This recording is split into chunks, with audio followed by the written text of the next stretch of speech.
Everyone, how are you all? I hope you are doing well. So guys, आज हम लोग start करने वाले हैं हमारे क्लास 9th का chapter number 1, India size and location. जी हाँ, इस बुक में अगर हम लोग बात करते हैं क्लास 9th की ज्योग्राफी में, आपको बेसिकली इंडिया की ज्योग्राफी के बारे में बताया जाएगा। जैसे कि हमारा जो पहला चैप्टर है इंडिया साइज एंड लोकेशन, इसमें आपको इंडिया की साइज़, इंडिया के लोकेशन के बारे में पता चलेगा। जो चैप्टर नंबर 2 है, इसमें हम लोग इंडिया के फिजिकल फीचर्स के बारे में जानेंगे। जो हमारा चैप्टर नंबर 3 है, इसमें हम लोग इंडिया का ड्रेनेज सिस्टम के बारे में जानेंगे, रिवर सिस्टम जैसे कि रिवर लाइक गंगा, ठीक है, ब्रह्मपुत्र, इन सब के बारे में हम लोग पढ़ने वाले हैं। चैप्टर नंबर 4 में हम लोग क्लाइमेटोलॉजी यानी कि क्लाइमेट के बारे में पढ़ने वाले हैं कि इंडिया का क्लाइमेट कैसा होता है। ठीक है, चैप्टर नंबर 5 में हम लोग नेचुरल वेजिटेशन और वाइल्ड लाइफ के बारे में डिस्कस करने वाले हैं। और चैप्टर नंबर 6 में हम लोग अपने पॉपुलेशन के बारे में डिस्कस करने वाले हैं। तो चलिए बिना किसी देरी के हम लोग chapter number 1 India size and location को शुरू कर देते हैं। तो सबसे पहले टॉपिक में आपको बताया गया है इंडिया के बारे में। ठीक है, तो इंडिया के बारे में बताया गया है कि India is one of the ancient civilization in the world. ठीक है, India as a ancient civilization है पूरे के पूरे वर्ल्ड में। ठीक है, it has achieve multi faceted socio economic progress during the last 5 decade. अगर हम लोग इंडिपेंडेंस की बात करें तो इसमें काफ़ी ज़्यादा प्रोग्रेस हो चुका है। अगर हम लोग सोशल प्रोग्रेस की बात करते हैं या फिर इकोनॉमिक प्रोग्रेस की बात करते हैं तो इंडिया काफ़ी हद तक प्रोग्रेस करता हुआ आ रहा है। और आज भी ये मल्टीपल फील्ड्स में जो है प्रोग्रेस कर रहा है, जैसे कि एग्रीकल्चर, इंडस्ट्री, टेक्नोलॉजी, ठीक है, इकोनॉमिक डेवलपमेंट, पॉलिटिकल डेवलपमेंट हो गया, सोशल इकोनॉमिक डेवलपमेंट हो गया। तो इनमें बहुत अच्छे से ये आज भी प्रोग्रेस कर रहा है। ऑल्सो इंडिया जो है वर्ल्ड हिस्ट्री में भी काफ़ी हद तक कंट्रीब्यूट करता है। ठीक है, तो इस टॉपिक में आपको ज़्यादा कुछ इतना इन डिटेल बताया नहीं गया है। अब हम लोग मूव करते हैं हमारा टॉपिक नंबर 2, लोकेशन। ये बहुत ज़्यादा इंपॉर्टेंट है और आपका जो असली चैप्टर है वो यहीं से शुरू होता है। पहले आपको बताया गया है कि India is a vast country. अगर हम लोग इंडिया की बात करते हैं तो एक बहुत बड़ी कंट्री है। ठीक है, इंडिया के अंदर डाइवर्सिटी भी बहुत ज़्यादा है। ठीक है, हम लोगों ने पढ़ रखा है। ऑल्सो अगर हम बात करते हैं तो ये नदर्न हेमिस्फेयर में लाई करता है। ठीक है, अब नदर्न हेमिस्फेयर, लैटिट्यूड और लॉन्गिट्यूड्स होते क्या हैं इसको मैं आपको फटाफट से ज़रा बता देती हूँ। ठीक है, तो सपोज़ ये हमारा अर्थ है। ठीक है, ये हमारा अर्थ है। अब अर्थ के सेंटर से एक आपकी इमेजिनरी लाइन पास हो रही है। ठीक है, इस ये है 0 डिग्री और इस इमेजिनरी लाइन का नाम है आपका इक्वेटर। ठीक है, क्या नाम है? इक्वेटर। अब इक्वेटर क्या करती है, हमारा पूरा का पूरा जो ग्लोब है, ठीक है, हमारा पूरा का पूरा जो अर्थ है उसको 2 पार्ट्स में डिवाइड कर देती है। जो नॉर्थ वाला पोर्शन होगा उसको हम लोग बोल देते हैं नदर्न हेमिस्फेयर। ठीक है, और जो साउथ वाला हिस्सा होगा उसको हम लोग बोल देते हैं सदर्न हेमिस्फेयर। ठीक है, तो हमारा जो इंडिया है वो आपका नदर्न हेमिस्फेयर में लाई करता है। ठीक है, अब ऐसे बहुत सारी इमेजिनरी लाइंस होती है वो भारत या फिर अगर कह सकते हो वर्ल्ड से पास होती हैं। जैसे ये हमारा था इक्वेटर। अब ऐसे नंबर ऑफ बहुत सारे लैटिट्यूड्स, ठीक है, नंबर ऑफ लैटिट्यूड्स जो हैं वो हमारे वर्ल्ड से पास होते हैं। ठीक है, याद रखना ये इमेजिनरी लाइंस होती हैं। ठीक है, इनका क्या यूज़ होता है अभी हम लोग सब आगे पढ़ने वाले हैं। ठीक है, जो लेटी हुई होती है उनको हम लोग बोलते हैं लैटिट्यूड्स। और इसमें भी बहुत कुछ इंपॉर्टेंट लैटिट्यूड्स है, जैसे कि ट्रॉपिक ऑफ कैंसर है, ट्रॉपिक ऑफ कैप्रिकॉर्न है, फिर आपका आर्टिक सर्कल है, फिर आपका अंटार्कटिक सर्कल है। इसमें भी बहुत सारे आपके कुछ इंपॉर्टेंट लैटिट्यूड्स होते हैं। ठीक है, अब बात करते हैं लॉन्गिट्यूड्स का। तो जो लंबी लंबी होती है ये आपकी होती है लॉन्गिट्यूड्स। ठीक है, तो ये भी बहुत ज़्यादा इंपॉर्टेंट होती है। नाउ लैटिट्यूड्स और लॉन्गिट्यूड्स, इनका इंपॉर्टेंस क्यों होता है? जब भी हम टाइम या फिर लोकेशन इन दोनों को मेज़र करते हैं या फिर टाइम को मेज़र करते हैं या फिर किसी लोकेशन को प्लेस करते हैं तो उसके लिए हमने जो है लैटिट्यूड और लॉन्गिट्यूड दोनों को चाहिए होता है। ठीक है, तो ये था आपका लैटिट्यूड और लॉन्गिट्यूड का कॉन्सेप्ट। ठीक है, अगर जैसे हम बात करते हैं इंडिया का, जैसे लैटिट्यूड है, लॉन्गिट्यूड है, जब हमको वो पता होंगे तो हम आसानी से ये बता पाएंगे कि इंडिया कहाँ पर है। ठीक है ना, तो जैसे सपोज़ ये हमारा पूरा का पूरा वर्ल्ड है, वर्ल्ड से ये आपकी एक लाइन पास हो रही है। याद रखना ये सब इमेजिनरी लाइंस होती है, रियल में ऐसी लाइन नहीं होती हैं। ठीक है, ये देखो ये आपका है इक्वेटर। इक्वेटर से ऊपर वाला हिस्सा है आपका है नदर्न हेमिस्फेयर और नीचे वाला है आपका सदर्न हेमिस्फेयर। और हमारा इंडिया कहाँ पर है? ये देखो ये नदर्न हेमिस्फेयर में ये यहाँ पर है। ठीक है, अब अगर हम लोग बात करते हैं इसके लैटिट्यूडनल एक्सटेंट का तो वो कितना है। अभी हम लोग नीचे जो आपका मैप दे रखा है उसको भी हम लोग आसानी से पढ़ेंगे तो बहुत ज़्यादा आपको क्लियर हो जाएगा। ठीक है, अगर हम लोग इंडिया के लैटिट्यूडनल एक्सटेंट की बात करते हैं तो वो है 8 degree 4 minute north and 37 degree 6 minute north. ठीक है, ये हमारा है लैटिट्यूडनल एक्सटेंट। और लॉन्गिट्यूडनल एक्सटेंट कितना है? 68 degree 7 minute east and 97 degree 25 minute east. ठीक है, थोड़ा सा मैप पर अगर हम लोग देखें इसको तो और अच्छे से समझ में आएगा।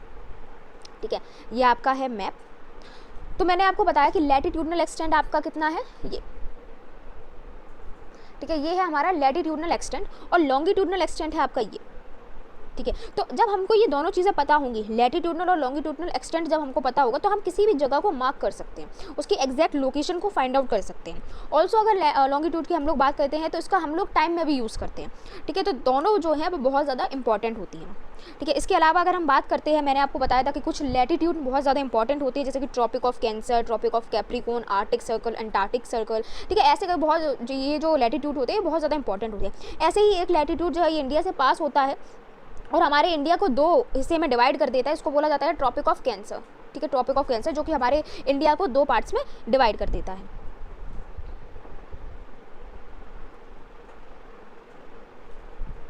ओके, तो ट्रॉपिक ऑफ कैंसर, इसका लैटिट्यूडनल एक्सटेंट कितना है 23 degree 30 minute north, divides the country almost 2 equal parts. ठीक है, जैसे कि मैंने आपको बताया। ऑल्सो अगर हम लोग बात करते हैं तो जैसे कि अब आपके बहुत सारे आइलैंड्स वगैरह भी हैं, जैसे कि अंडमान एंड निकोबार आइलैंड जो है ये आपका बे ऑफ बंगाल में है, और लक्षद्वीप आइलैंड जो है ये आपका अरेबियन सी में है। ठीक है, अब इसमें आपको खुद बोला गया है कि आप जाइए, मैप पर जाइए और इन आइलैंड्स को एक बार देख कर आओ। ठीक है, तो चलो चलते हैं। ये देखिए, ये है आपका अरेबियन सी, ये है आपका बे ऑफ बंगाल। तो अरेबियन सी में कौन से आइलैंड है, ये आपके लक्षद्वीप, और इसमें कौन सा है, अंडमान एंड निकोबार। ठीक है, अंडमान एंड निकोबार। ओके, अब हम लोग इंडिया के साइज़ के बारे में बात करते हैं कि इंडिया का साइज़ कितना है। ठीक है, अगर देखा जाए तो इंडिया काफ़ी बड़ी कंट्री है। अगर हम लोग इंडिया के एरिया की बात करते हैं तो वो है 3.28 मिलियन स्क्वायर किलोमीटर। अगर हम लोग इसके जोग्राफिकल एरिया की बात करते हैं कि जोग्राफिकल एरिया क्या होता है, अर्थ पर जितनी भी लैंड है उसका 2/3% एरिया जो है वो हमारा इंडिया ऑक्यूपाई करता है।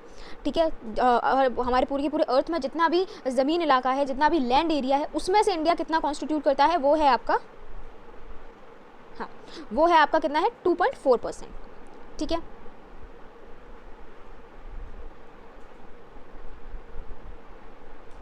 अगर हम लोग बात करते हैं कि इंडिया जो है ये आपका 7th लार्जेस्ट कंट्री है वर्ल्ड में। ठीक है, अब इससे पहले कौन कौन सी कंट्री है, तो ये आपके ये आपको जो चार्ट दे रखा है इसमें आपको बहुत ही अच्छे से मेंशन दिया हुआ है कि कौन कौन सी कंट्री हैं। जैसे कि रशिया नंबर 1 पर है, कनाडा, ठीक है, USA, China, Brazil, Australia, and then अपना इंडिया। इंडिया कौन से नंबर पर, 7th लार्जेस्ट कंट्री है। ठीक है, अब इसकी ट्रिक है, ट्रिक याद कर लो, इस ट्रिक का नाम है रकुक बाई। ठीक है, इस ट्रिक का नाम क्या है, रकुक बाई। ठीक है, R Russia, C Canada, U USA, China, Brazil, Australia and India. ठीक है, तो इनको आप इस ट्रिक से याद कर लेना, तो बहुत ज़्यादा जो है ये इंपॉर्टेंट हो जाता है, कभी कभार एमसीक्यू में भी जो है आ जाते हैं। ओके, अगर हम लोग इंडिया की लैंड बाउंड्री की बात करते हैं तो वो कितनी है 15,200 किलोमीटर्स। और अगर हम लोग इंडिया की कोस्ट लाइन की बात करते हैं, अगर हम इसमें Andaman and Nicobar island plus Lakshadweep को भी इंक्लूड कर ले तो वो कितना होता है 7,516.6 किलोमीटर। अच्छा, इसको थोड़ा सा मैप पे समझ लेते हैं अच्छे से, आसानी से आपको और अच्छे से समझ में आ जाएगा। Now what is a land boundary. Land boundary यानी कि वो एरिया या फिर वो इलाका, वो बाउंड्री जो ज़मीन से कनेक्ट हो रही है, जैसे कि ये वाला वो बाउंड्री जो कि ज़मीन से कनेक्टेड हो रही है। तो ये क्या है, ये है आपकी लैंड बाउंड्री। तो इसमें आपका पाकिस्तान के साथ भी बॉर्डर हो रहा है। ठीक है, इधर चाइना है आपका, इधर नेपाल है, फिर भूटान, इधर म्यांमार है, इधर बांग्लादेश है। ठीक है, तो ये वाला ये बाउंड्री कितनी है आपकी 15,200 किलोमीटर्स। ठीक है, 15,200 किलोमीटर से। अब वो एरिया जो आपका पानी के साथ में कनेक्टेड हो रहा है वो क्या कहलाता है, कोस्ट लाइन कहलाती है। तो वो कितनी है, ये वाली। अगर हम इसमें लक्षद्वीप और अंडमान एंड निकोबार की भी सी कोस्ट को अगर हम लोग ऐड कर लेंगे तो वो आपका कितना हो रहा है 7.516.6 किलोमीटर। ठीक है, ये हो रहा है। अगर हम लोग इसमें लक्षद्वीप और अंडमान निकोबार को अगर हम लोग इंक्लूड नहीं करेंगे तो कितना आ रहा है, सिर्फ अगर हम लोग इतना ही आपका मेज़र करेंगे तो कितना हो रहा है 6,100 किलोमीटर। ठीक है, तो ये आपको याद रखना है। इसके बाद अगर हम लोग बात करते हैं तो इंडिया के नॉर्थ में, नॉर्थ वेस्ट में और नॉर्थ ईस्ट में अगर आप देखोगे तो यहाँ पर आपको यंग फोल्ड माउंटेन्स, हिमालयस वगैरह ये सब चीज़ें दिखाई देंगी। और अगर हम लोग 22 डिग्री के ऑलमोस्ट अगर हम लोग देखें तो वहाँ से इंडिया जो है टैपर करना शुरू कर देता है। टैपर यानी कि पतला होना शुरू कर देता है। जैसे सपोज ये आपका गुजरात, ये वाला, तो यहाँ से आप देख सकते हो यहाँ से इंडिया जो है ये पतला होना शुरू कर दे रहा है। नीचे आपका है इंडियन ओशन। तो अब टैपर होने की वजह से जो आपका इंडियन ओशन है ये 2 पार्ट्स में डिवाइड हो जाता है। पहला होता है अरेबियन सी, दूसरा होता है बे ऑफ बंगाल, जो हम लोगों ने ऑलरेडी मैप पर देख लिए हैं। ओके, ये इंपॉर्टेंट है थोड़ा सा। अगर हम लोग लैटिट्यूडनल और लॉन्गिट्यूडनल एक्सटेंट की बात करते हैं तो वो आपका ऑलमोस्ट 30 डिग्री आ रहा है। ठीक है, इसका मतलब क्या है कि जो आपका ईस्ट वेस्ट एक्सटेंट है ये आपको छोटा दिखाई देता है as compare to north south extent. अच्छा, ये क्या है, थोड़ा सा मैप पर देख लो। ठीक है, जैसे कि मैंने आपको बताया कि सपोज़ ये आपकी लेंथ है। ठीक है, अब मान लो आपका ये जो लैटिट्यूडनल है एक्सटेंट, ठीक है, ये आपका लॉन्गिट्यूडनल, मतलब ऐसे हम लोगों ने अभी देखे थे थोड़ी देर पहले, तो आपको ये दिखाई देता है कि ऐसी डिस्टेंस ज़्यादा होगी, ऐसी डिस्टेंस कम होगी, जबकि ऐसा पॉसिबल नहीं है। ये वाली डिस्टेंस और ये वाली डिस्टेंस दोनों ही ऑलमोस्ट सेम है। ठीक है, ये वाली डिस्टेंस और ये वाली डिस्टेंस ऑलमोस्ट सेम है। ठीक है, तो हमको बस लगता है कि ये छोटा है, ऐसा कुछ भी नहीं है, ऑलमोस्ट सेम है। ठीक है, अब आते हैं हम लोग, ये भी बहुत ज़्यादा इंपॉर्टेंट होता है, गुजरात और अरुणाचल प्रदेश को अगर हम लोग देखें तो इन दोनों में 2 घंटे का टाइम डिफरेंस होता है। ठीक है, अगर हम लोग अरुणाचल प्रदेश और गुजरात वाले एरिया को देखें तो अगर हम इन दोनों को देखेंगे तो इन दोनों में 2 घंटे का टाइम डिफरेंस हो रहा है। ठीक है। अब इस टाइम डिफरेंस को हम लोगों ने कैसे सॉल्व किया, तो हम लोगों की इंडिया से एक स्टैंडर्ड मेरिडियन, एक आपका लॉन्गिट्यूड है वो पास होता है, जो कि कितना है 82 डिग्री 30 मिनट ईस्ट। ये कहाँ से पास होता है, मिर्ज़ापुर, जो कि उत्तर प्रदेश में है। इस जो आपका ये लॉन्गिट्यूड है, इसका टाइम हम लोगों ने एज अ IST ले लिया है, और यही टाइम जो है हमारा पूरे के पूरे कंट्री में फॉलो होता है। ठीक है। अब थोड़ा सा इस कॉन्सेप्ट को थोड़ा सा समझ लो कि कैसे ये 2 घंटे का टाइम डिफरेंस हो रहा है, या फिर कैसे जो है वर्ल्ड का टाइम मेज़र किया जाता है, इसको थोड़ा सा समझ लेते हैं। ठीक है। तो मैंने आपको क्या बताया था, मैंने आपको बताया था जैसे कि ये गुजरात हो गया और ये आपका अरुणाचल प्रदेश हो गया, इन दोनों में आपका 2 घंटे का टाइम डिफरेंस होता है। ठीक है। तो जैसे कि आपका ये जो लॉन्गिट्यूड्स हैं, ठीक है, आपका जैसे ये जो लॉन्गिट्यूड्स है, जैसे ये वाला और ये वाला। ठीक है। तो अब जब हम 97 डिग्री को 68 से माइनस करेंगे तो ऑलमोस्ट आपका 30 डिग्री आ जाएगा। ठीक है, 30 डिग्री आ जाएगा। अब 30 डिग्री को हम लोग इंटू कर देंगे, मल्टीप्लाई कर देंगे 4 में, तो कितना आएगा आपका 120 आएगा। इसको हम लोग घंटे में कन्वर्ट कर लेंगे, आवर में कन्वर्ट कर लेंगे, तो ऑलमोस्ट आपका कितना आएगा 2 आवर आएगा। ठीक है। अब ये 4 कहाँ से आया, आप लोगों के दिमाग में ये क्वेश्चन आ रहा होगा, तो इसके लिए हम लोग चलते हैं जरा वर्ल्ड मैप पर, और वर्ल्ड मैप पर हम लोग ईजिली देखते हैं कि क्या है ये। ठीक है। अब जैसे इंडिया में हम लोगों ने IST ले रखा है, पूरा टाइम वहीं से मेज़र होता है। अब ऐसे ही वर्ल्ड में आपका एक लॉन्गिट्यूड पास होता है, जो कि पास होता है आपका लंदन में एक जगह है ग्रीनविच से, वहाँ से एक आपका लॉन्गिट्यूड पास होता है जिसको बोला गया है 0 डिग्री, और इस लॉन्गिट्यूड का नाम है GMT, ग्रीनविच मीन टाइम। अब ये जो ग्रीनविच मीन टाइम है, इसका ये जो लॉन्गिट्यूड में जितना टाइम हो रहा है, वही टाइम जो है हमारे पूरे के पूरे वर्ल्ड में फॉलो किया जाता है। ठीक है। अब जो ग्रीनविच के इधर साइड जो भी कंट्रीज़ होंगी, यहाँ पर टाइम आपका ज़्यादा हो रहा होगा, ये टाइम में आगे होंगी, और ये वाला ये इधर की जो कंट्रीज़ हैं, इसमें आपका टाइम जो है ये कम चल रहा होगा। ठीक है। ये इधर वाला जो टाइम है आपका कम चल रहा होगा। ओके। अगर हम लोग बात करते हैं कि 1 मिनट, हाँ, अब जैसे कि हमारा ये इंडिया है, ठीक है, तो इंडिया कहाँ पर है, इंडिया इस साइड है, तो इस साइड इंडिया है, तो इसका मतलब क्या है, ये टाइम जो है यहाँ से ज़्यादा चल रहा होगा।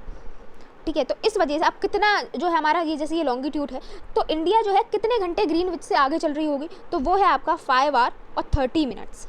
ठीक है। 5 और 30 मिनट्स जो है ये ग्रीनविच से आगे चल रही होगी। सपोज अगर जैसे ग्रीनविच में 12 बज रहे होंगे दोपहर के, तो इंडिया में कितना बज रहा होगा, 5:30। ठीक है ना। ऑल्सो अगर हम बात करते हैं कि आपका क्वेश्चन होगा कि ये 4 कैसे आया, तो जब भी हम लोग 1 डिग्री से दूसरी डिग्री की तरफ रोटेट करते हैं, ठीक है, जब भी हम लोग 1 डिग्री से दूसरी डिग्री रोटेट करते हैं, तो हमको कितना मिनट लगता है, 4 मिनट्स। ठीक है। तो इस हिसाब से आपका जो मल्टीप्लाई हुआ है वो है 4 से। ठीक है।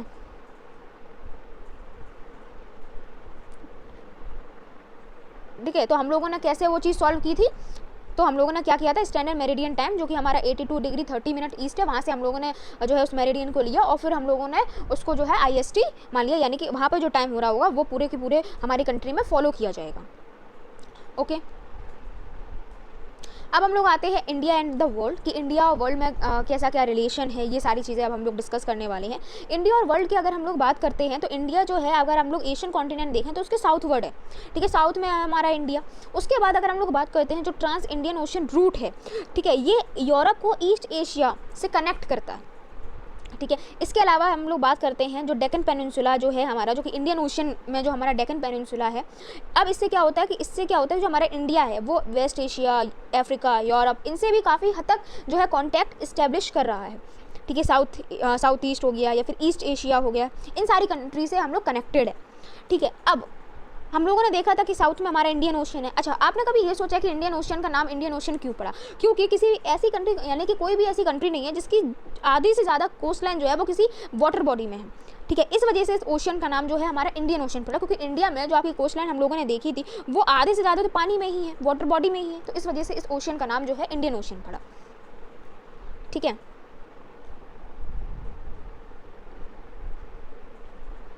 ओके। अब हम लोग बात करते हैं, अगर हम लोग इंडिया के कॉन्टैक्ट वगैरह देखें तो वो लैंड रूट से ज़्यादा पुराने हैं। ठीक है। अगर हम लोग देखें तो लैंड रूट जो कॉन्टैक्ट है वो हम लोगों के ज़्यादा पुराने हैं as compare to maritime routes, यानी कि पानी के रास्ते से हम लोगों का कॉन्टैक्ट जो है बाकी सारी कंट्री से बाद में हुआ, सबसे पहले हमारा लैंड रूट हुआ। यानी कि हमारे जो भी एंशिएंट टाइम में जो भी ट्रेड वगैरह होता था वो ज़्यादातर लैंड रूट के थ्रू होता था। उसके बाद हम लोगों ने वाटर ट्रेड वगैरह ये सब चीज़ें शुरू की। ठीक है। इसके अलावा जो है माउंटेन्स वगैरह हम लोगों ने देखा था नॉर्थ में, तो माउंटेन्स के बीच में ना पासेस ऐसे करके कर दिए जाते थे, वहाँ से ये ट्रैवलर्स हमारे इंडिया में आते थे। अब जब इंडिया में आते थे तो बहुत सारे आइडियाज़, कमोडिटीज़ का एक्सचेंज भी हुआ करता था, जैसे कि उपनिषद का आइडिया हो गया, रामायण का आइडिया हो गया, ठीक है, पंचतंत्र, इंडियन न्यूमरल्स, ठीक है, डेसिमल सिस्टम, इन सब का जो है आदान प्रदान हुआ और ये सारी चीज़ें फिर अलग अलग कंट्रीज़ में गई, अलग अलग वर्ल्ड्स में गई। इसके अलावा इंडिया का स्पाइसेस, मसले, अलग अलग चीज़ें जो है पूरे वर्ल्ड में फेमस होती चली गई, ठीक है। इसके अलावा जो है अदर कंट्री की चीज़ें, जैसे कि ग्रीक स्क्रप्चर हो गया, अलग अलग कंट्री के आर्किटेक्चरल स्टाइल्स वगैरह, ये भी अलग अलग कंट्रीज़ में जाती गई, हमारे इंडिया में भी आती गई, ठीक है। तो ये था हमारा वर्ल्ड के साथ का रिलेशन। अब हम लोग आते हैं इंडिया नेबर के साथ में, कैसा क्या रिलेशन है, इंडिया के नेबर्स क्या हैं, क्या चीज़ें हैं, ठीक है। अगर हम लोग इंडिया की बात करते हैं तो ये साउथ एशिया में एक स्ट्रेटेजिक पोजीशन पर लाई करता है। इसके अलावा इंडिया में 28 स्टेट्स एंड 8 यूनियन टेरिटरीज़ हैं। अगर हम लोग इंडिया की लैंड बाउंड्री की बात करते हैं कि ऐसे कौन कौन से नेबर्स है जिसके साथ इंडिया जो है ये लैंड बाउंड्री शेयर कर रही है, तो वो है पाकिस्तान, अफगानिस्तान, ठीक है, चाइना, नेपाल, भूटान, ठीक है, म्यांमार, बांग्लादेश। ये तो ऐसे कंट्रीज़ हैं जिसके साथ इंडिया जो है अपनी लैंड बाउंड्री को शेयर कर रहा है। अब ऐसे कौन से कंट्री है जो साउथ में है प्लस जिनके साथ में हम लोग वाटर बॉडीज से कनेक्टेड है, जो कि आइलैंड कंट्रीज़ हैं, तो वो हैं आपके श्रीलंका और मालदीव्स, ठीक है। श्रीलंका और मालदीव्स जो है ये आपका श्रीलंका है और ये आपका मालदीव्स है, ठीक है। अब श्रीलंका जो है ये इंडिया से सेपरेटेड है by a narrow channel of sea, जो कि है पाक स्ट्रेट। अब पाक स्ट्रेट क्या होता है, सपोज ये आपका, ठीक है, ये आपका इंडिया है, ये आपका श्रीलंका है, तो आप देख सकते हो यहाँ पर एक नैरो वाटर बॉडी है जो कि आपका एक कंट्री और दूसरे कंट्री को सेपरेट कर रहा है, प्लस एक वाटर बॉडी को दूसरे वाटर बॉडी के साथ मिला रहा है, उसको हम लोग बोल देते हैं स्ट्रेट, ठीक है। तो ये जो पाक स्ट्रेट है वो इंडिया और श्रीलंका को अलग कर रहा है, प्लस एक वाटर बॉडी का पानी दूसरे वाटर बॉडी में मिला रहा है, ठीक है। इसके अलावा गल्फ़ को भी समझ लेते हैं कि गल्फ़ क्या होता है, ठीक है, यानी कि वो लैंड, वो एरिया जो कि 3 तरफ से घिरा हुआ है लैंड से, ठीक है। तो आई होप आपको समझ में आ गया हो। गल्फ़ क्या होता है, जो 3 तरफ से ज़मीन से घिरा हुआ होता है, तो आपका ये वाला एरिया, ये वाला एरिया और ये वाला एरिया, उसको हम लोग क्या बोलते हैं, गल्फ़। तो गल्फ़ ऑफ मन्नार भी यहीं पर है। इसके अलावा अगर हम लोग देखेंगे मालदीव्स, तो मालदीव्स आपका क्या है, लक्षद्वीप आइलैंड के साउथ में है, ठीक है, लक्षद्वीप आइलैंड के साउथ में आपका मालदीव्स है।